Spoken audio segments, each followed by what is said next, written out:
Laging makati yung puwet mo sa gabi? Hala, baka bulate na yan. Meron tayong tinatawag na Enterobius vermicularis o kilala sa pangalang pinworm or sitworm. Ito ay uri ng mga parasite na kadalasang naninirahan sa ating mga digestive system.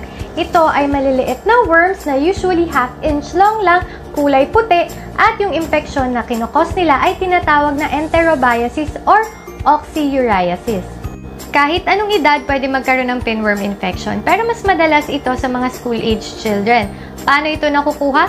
Via ingestion or minsan inhalation ng embryonated eggs. Kapag ikaw ay humawak sa surface na meron nito or nakipag-shake hands ka sa taong meron nito at nasubo mo ang kamay mo, maaari itong pumasok sa iyong katawan at maaari itong mag-hatch sa iyong intestine at lalaki.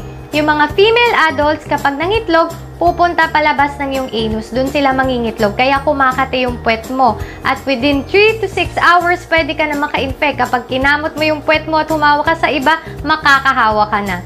Yung mga taong may pinworm infection, maaaring walang simptomas. Pero isa sa pinakamadalas sa simptomas nito ay yung pangangati ng puwet, lalo na sa gabi. At maaari din magkaroon ng abdominal pain pag masyado ng marami yung pinworms.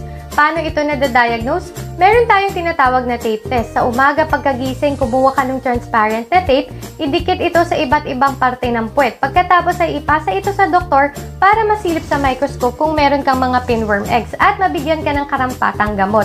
Mas maganda kung gagawin mo ito ng 3 sunod-sunod na umaga. Paano ito maiwasan? Lagi kang maghugas ng kamay lalo na pagkatapos mag-CR, panatilihing maikli yung kuko at iwasan ng nail biting, mag-shower sa umaga, at maaari mong laban ang iyong mga damit gamit yung hot water. Okay? Ingat!